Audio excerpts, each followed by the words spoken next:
나는 밀리터리 덕후다. 본격 밀리터리 팟캐스트 밀떡을 시작합니다. 청취자 함께 경례 밀떡.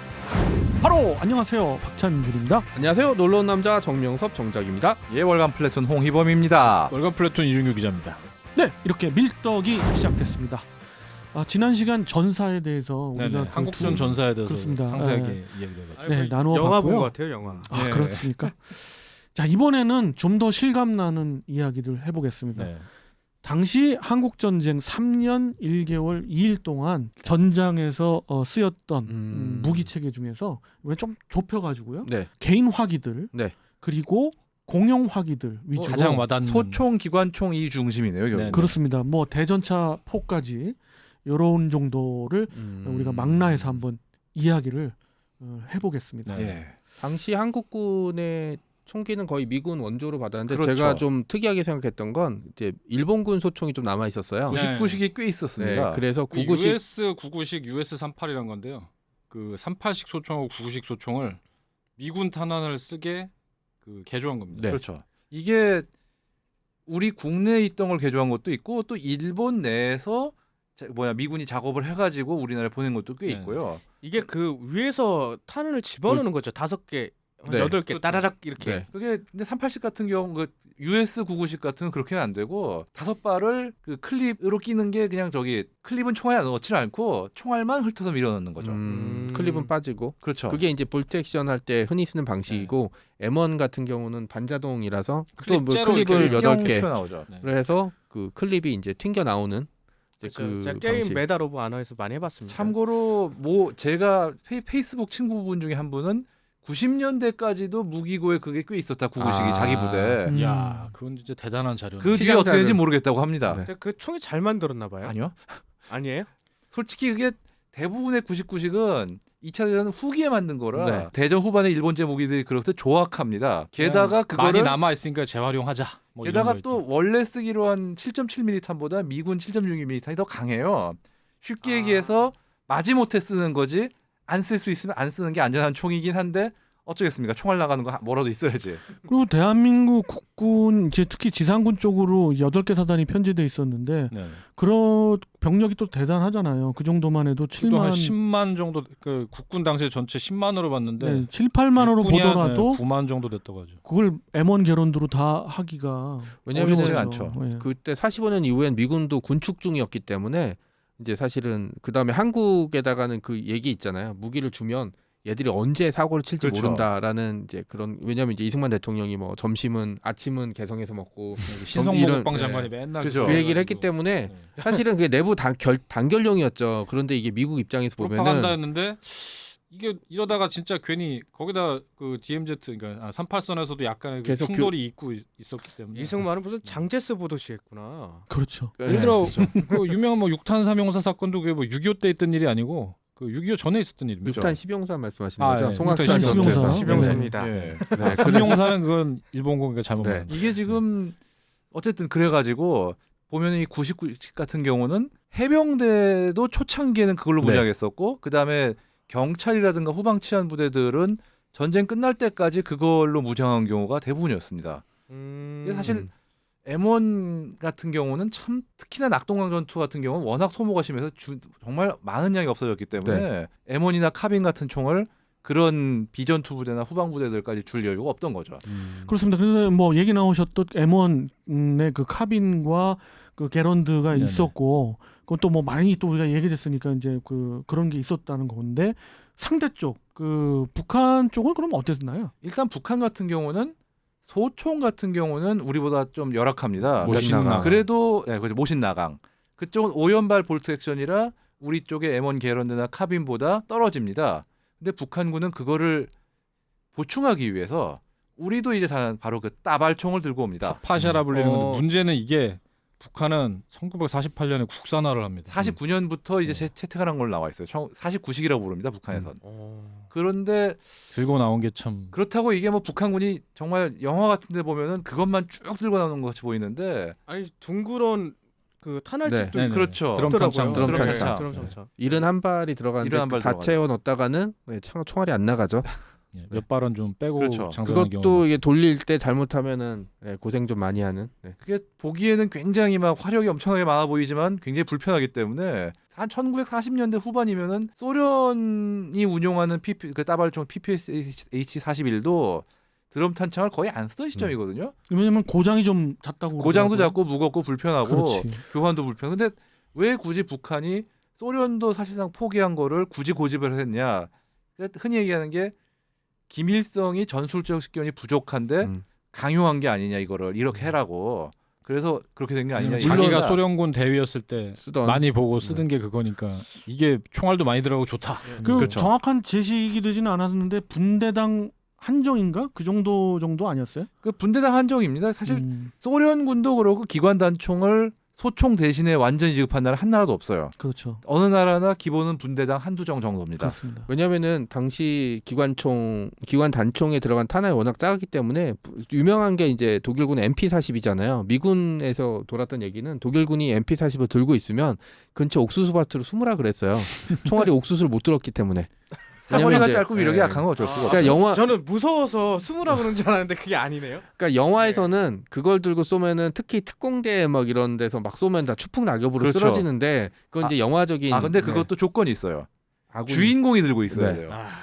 역시 그러면 배달의 계수 또, 논리군요. 예, 뭐 소총 중에서 이젠 이제 중국 인민해방군 좀 얘기 그렇죠. 좀 해볼까요?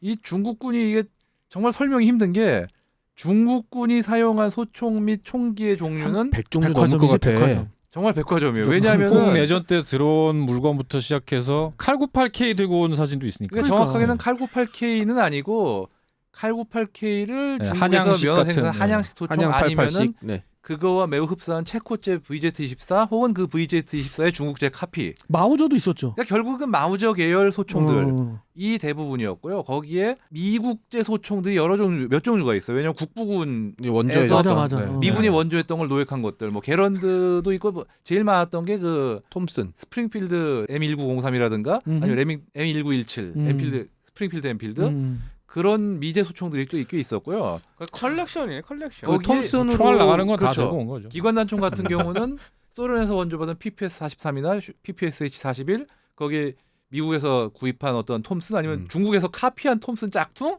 그다음에 심지어 스텐 기관 단총도 있었습니다. 특징적인 건 홍련 이 집장이 대단하다. 중국군은 이 파파샤 PPSH-41을 똑같이 갖고 왔는데 얘들은 바나나 탄창을 쓰지 그렇죠. 드럼 탄창을 낀 사진이 거의 없어요. 실전 이제 경험이 있는 거죠. 왜냐하면 프로들은 저기 소련 같은 경우도 PPS 43으로 나중에 바꾸면서 해요. 왜냐면 드럼 탄창이 잡기도 좀 어렵고 쏠 때 이게 탄약이 다 빠져버리면은 균형을 못 잡는다고 그렇죠. 해서 걸리는 건 말할 나위도. 근데 북한군은 계속 쓰고 최근에 북한군도 헬리켈 탄창을 공식적으로 군용으로 채택한 나라는 북한밖에 없을 거예요. 그거 다 결국은 김정일, 김정은이 있어 다 보여서. 뽀대를 너무 중시해서 그런 것 같아요. 네. 제가 보기엔. 주로 사진을 많이 찍히죠 그렇게.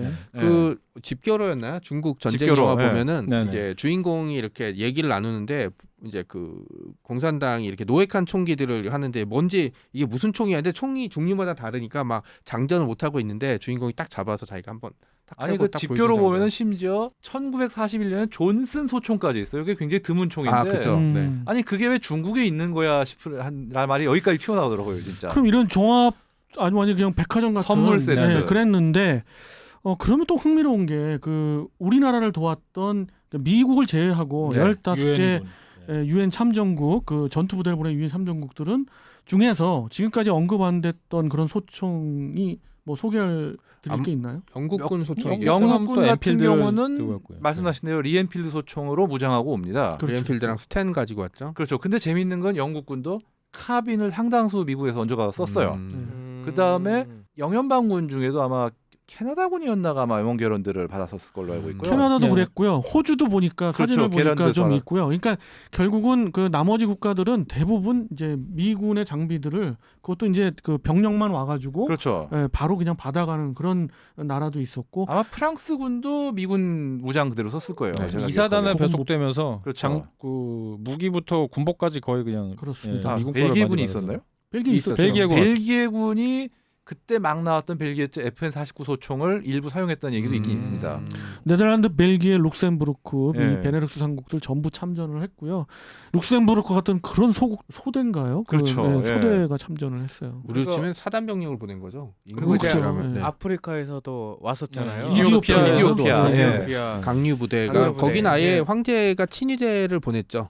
이디오피아하고 터키군 같은 경우도 미군 무장을 그냥 받아 쓴 걸로 네. 알고 있습니다. 최근에 프랑스의 어떤 한 노인 그 참전했던 군인 출신이시죠. 네. 그분이 우리나라의 그 마스크를 비롯한 그런 그 네네. 네, 받고 고맙다고 하시고. 그렇죠. 예. 받으시고 굉장히 그 고마워하시면서 이런 아유, 나라가 우리가 없다. 우리가 고맙죠. 아유, 네. 저는 그런 거 보면은 진짜 한국이 그래도 그런 부분에서는 잘하고 있다. 잘하고 있죠. 네, 지금까지 아주 잘하고 있습니다. 너무 잘하고 박수를 진짜. 박수 한번 쳐드리고 쳐줄까요? 예. 응원하겠습니다.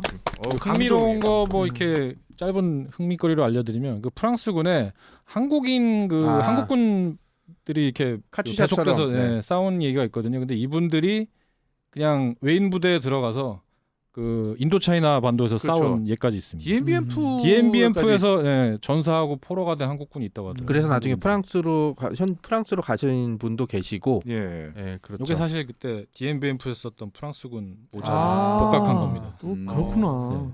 난 언제 얘기해 주시나 했더니. 어서 많이 본 그 네. 위장 패턴이다 했더니 로디지아 군인 줄 알았어요. 노디지아군이 사실상 요거 좀 그쵸? 예, 참고했다고 봐야죠. 아니 그 또 유튜브를 보니까 영국군으로 참전하셨던 분이 네. 한국에 와서 붙이고 싶다. 아, 네네. 전후 네, 곁에. 네, 전후 곁에 붙이고.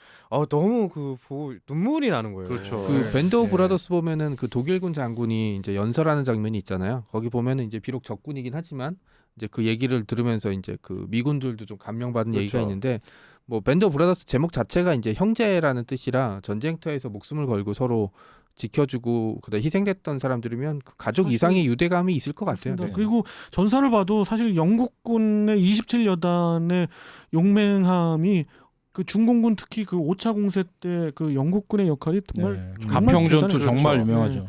뭐 나중에 대대가 한번 그냥 사단 규모를 네, 막아내고 전멸했죠. 소개를 시켜드리겠고요. 네. 이제 좀 바꾸어서 우리가 이제 한국 전쟁이 일어나기 전 그 해방이 되고 나서 48년 그 8월 15일 광복절 날에 그때 그 주둔했던 미군 예. 7사단의 그 군사 퍼레이드를 보면 거기에 여러 가지 그 장비들이 많이 그렇죠. 나오죠. 그중에 이제 박격포도 있는데 사실 그 박격포를 대량 한국군에 그건 넘겨주고 떠납니다. 어. 아니 기왕 떠날 때 셔먼도 그냥 놓고 가지 말이야. 셔먼 전차는 헬켓이 있었죠. 다 헬켓. 끌고 아니 갔죠. 이게 사실 진짜 아까운 게 만약 전차를 주는 게 북진 때문에 무서우면은 헬켓을 한 1개 중대만 놨어도 그렇습니다. 정말 의정부 전선이 그렇게 3, 4일은 더 버텼을 수 있어요. 그렇습니다. 이기진 못해도 최소한. 네. 그래서 지금 이 공용화기 쪽으로 이제 좀 이어보려고 하는 건데 네네. 박격포의 수량은 대단했어요. 뭐 60mm가 거의 뭐 그 600문 이상 있었고 그리고 81mm도 상당량 있으면 470m 어휴, 많았네, 있었어요. 꽤. 그렇기 때문에 그것들은 전부 그 보병사단의 그 정식 큰 편제가 도움이 됐어요. 됐죠. 네. 예. 그리고 또 우리가 공용화기 생각해낼 수 있는 게 뭐 있을까요? 자동화기가 이제 기관 단총 말고 기관총, 그렇죠. AR이라고 불렀던 BAR. 예. BAR도 많이 줬었죠. 브라우닝 자동 소총이 이제 그때 저도 회고로 보면은 M1도 무거운데 그걸 매면 뒤로 넘어졌대요. 너무 무거워서. 8kg라. 네. 그렇습니다. 그 사진에 보면은 M1919를 우리 그 국군이 운영했고요. 119 많이 운영했죠. 저 도착했던 미군들도 뭐 당연히 운영을 했고요. 뭐 기본적으로 미군 2차 대전 미군 편제가 거의 그대로 한국군의 이식이 그렇죠. 됐다라고 네. 보시면 됩니다. 그렇습니다.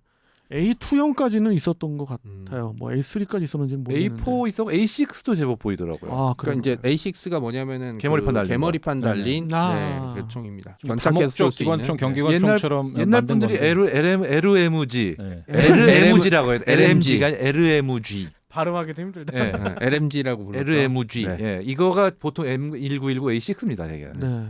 이게 이제 공용화기로서 했고 그 다음에 북한군을 막지 못했지만 사실은 대전차 화기도 있긴 있었죠. 있었죠. 우리가. 네. M1 57mm 대전차포가 있었고. 네, 57mm 대전차포라 그렇습니다. 사실은 M1 57mm는 참고로 말씀드리면 그 한국군의 그 앞서 말씀드렸던 그런 보병사단의 편제에서 그 12문씩 그 들어가 있었어요. 그렇기 때문에 물론 전차를 막진 못했죠. 막진 못했죠. 막진 못했지만은 상당 그 화력을 지원하는데 네. 도움이 됐어요. 사실 그리고 이제 미군도 그건 충분할 거라고 생각을 해서 자기들도 와서 쐈는데 미군이 오판한 거죠. T-34가 오판했죠. 그냥 튕겨나가죠. 튕겨나는 거고 정면은 사실은 튕겨 나갔고 이게 봐야 되는 게 T-34 85 같은 경우는 사실 미군이 충분하다고 생각했던 이유 중에 하나가 미군도 T-34를 받아서 조산했습니다. 2차 대전 중에.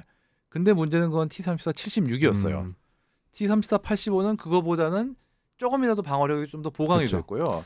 그다음에 무엇보다 6.25 당시 미군이 초기에 사용했던 2.36인치 바주카 같은 경우는 대전차 고폭탄이라는 것도 보관 상태라든가 이런 여러 그렇죠. 가지에 따라 시간이 지나면 열화가 되거든요.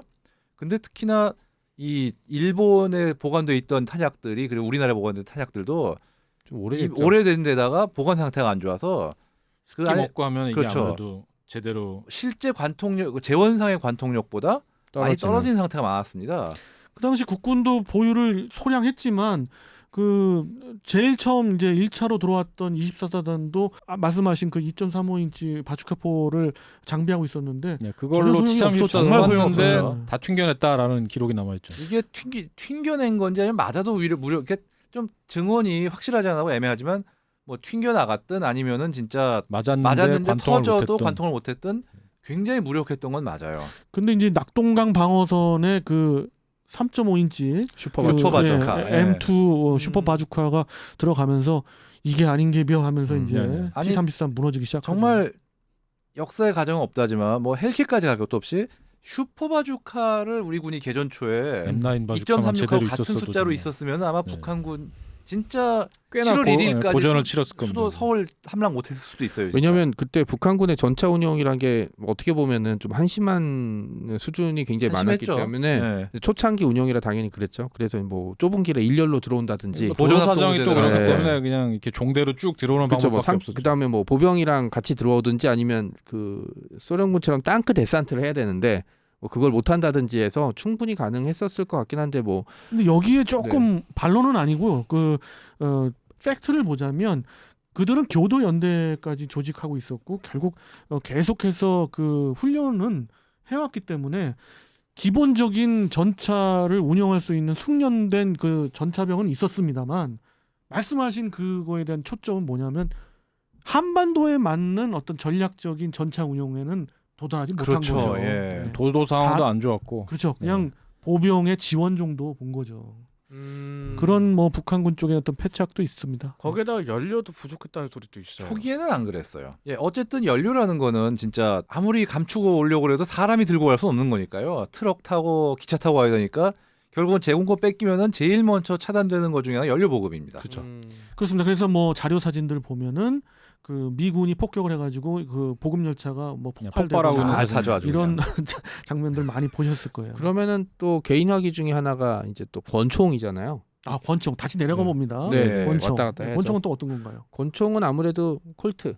그렇죠. 뭐 그냥, M 네, 1911. 45. 네. 이게 재밌는 게 부산에 있는 조병창에서 카피한 게 그쵸. 있습니다. 네. 그걸 또 미국인 국산. 유튜버가 또 네. 그거를 그렇죠. 리뷰해요. 아 또. 근데 그건 6.25 뒤에 있던 네. 얘기입니다. 네.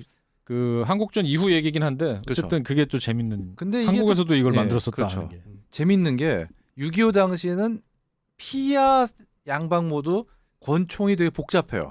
그죠. 일단 남북 모두 일본군 권총이 제법 많습니다. 뭐 남부 권총. 예, 남부라든가 14년식. 94식이라든가. 네. 그 다음에 또 북한 같은 경우는 소련제 토카레프가 중심이지만 거기에 중국에서 내려온 마오저를 마오저라든가 또 이렇게- 브라우닝 같은 이런 것들이 꽤 섞여 있어요. 그게 어떻게 보면 자기의 그 항일 운동의 경력이다라는 그렇죠. 이런 게 있어가지고 자랑스럽게 그렇죠. 일부러 차고 다니는 사람들도 있었어요. 특히 마우저 C96 같은 경우는 독립군서부터 사용했던 총기. 네. 이 중요한 게 이제 홍범도 장군이 이제 레닌을 만나고 받은 게 있어요. 총을 받았다는 총이 있어서 나중에 그 43년도에 돌아가시 전에 그 카자흐스탄에 살고 있었을 때 독소 전쟁이 났을 때 지원한다고 했을 때 소련군 젊은 장교가 비웃은 거죠. 아 영감 동양인 연금탱이가 했더니 바보하고로 탁 던지고 팡 쏘고 하이라이트가 이거 레닌 동지한테 받은 거라고 해서 이제 상대방이 완전히 얼어붙게 만들었던 예의가 있었어요. 그래서 이제 전통이 있었기 때문에 그 총 마우저 C96은 그리고 중국에서도 뭐 레드나인이라든지 여러 버전으로 중국에서 만들었죠. 네. 중국은 특히 그 정말 그 마오저 C96 카피 굉장히 사랑했어요. 오리지널과 카피가 모두 거의 범람하다시피 많았기 때문에 뭐 여러 가지 경로로 많이 들어올 수밖에 없었고 또 그게 노획이 돼서 우리 국군에서 쓰인 경우도 많아요. 그 유명한 돌아오지 않는 해병. 거기도 그거 들고 있는 간첩이 나오지 않습니까? 그렇죠. 네. 얼마나 있었으면 세상에. 조금 다른 얘기입니다만은 중국군도 또 특이한 게 있죠. 꽹과 꽹가리. 징. 예. 그게 징. 또 그래도 나팔. 나팔. 네. 이것도 하나의 무기인가 싶어요. 공격을 나타내는 나팔. 예. 아 그리고 이거 하나 짚고 넘어가야 되는데 이 카빈이 6.25 당시에 위력이 약하다 뭐 그 그죠. 얘기 많이 했는데 저도 들었어요. 심지어 중국군의 속옷을 관통 못했다 이런 입을 얘기도 뒤집어 있는데 쓰고 도망갔더니 못 맞췄더라. 근데 이게 단 하나의 문제가 과연 그럼 어디까지가 진실이냐 그 지금도 미국 쪽 전문가들이 계속 파고 분석을 해보고 그러는데 과학적으로 그 주장을 뒷받침할 근거가 없다라는 겁니다. 왜냐하면은 과장이다. 예를 들어서 내가 속옷을 입은 적을 쐈는데 이게 맞은 건 안 맞은 건지 맞았는데 살아 돌아간 건지 모른다는 거죠. 원래 그 FPS 게임에서도 나는 명중 시켰는데 명중 판정이 안 나올 때가 꽤 되잖아요. 그렇죠. 네. 카빈에 대한 선입관 그렇죠. 그래서 카빈에 대한 어떤 선입관이 많이 작용한 거 아니냐 이런 얘기도 합니다. 왜냐하면 일단 카빈이 게런드보다 약하고 사거리가 그쵸. 짧은 건 맞으니까. 하지만 과학적으로 분석할 수 있는 사례들을 볼 때는 약하긴 해도 그렇게까지 무시받을 정도는 속옷이나 아니었다. 이불을 관통 못할 정도는 아니었다. 그렇죠. 네. 예. 여기 또 하나 짚고 넘어갈 게 포병을 한번 비교해봐야 될 것 같아요. 포병을 이제 다음 시간에 한번 해보죠. 예. 예. 자, 지금 그 한국 전쟁 70주년을 맞아서 네. 우리가 물론 무기 체계도 이렇게 흥미롭게 좀 거의 대부분을 소개를 해드리고 있습니다만은 네. 그 당시 그것을 사용했던 선조들한테 감사의 마음을 네. 가지면서 우리가 네. 또 얘기를 나누고 있어요. 이런 모든 것들을 실물을 또 보는 것이 또 중요할 것 그렇죠. 같은데 그렇죠. 네. 제가 하나 팁을 드리면 전쟁기념관에 보면 요즘 동일한 무기 체계들을 비교해놨나요? 정확하게 비교를 했어요. 그래서 소총의 길이랄지 이런 것까지 다 볼 수 있고 다른 건 몰라도 전쟁기념관은 그 부분은 잘 돼 있습니다. 굉장히 잘 해놨어요. 그래서 그 부분을 한번 네, 시간 되시는 분은 꼭 가보기 그래, 바라겠습니다. 그거를 한번 추천드리면서 네. 많은 무기들이 그 당시에 쓰였다는 것들 소개를 드리고 다음 시간 또 다른 무기 체계로 찾아뵙도록 하겠습니다. 청취자 여러분께 전해 밀떡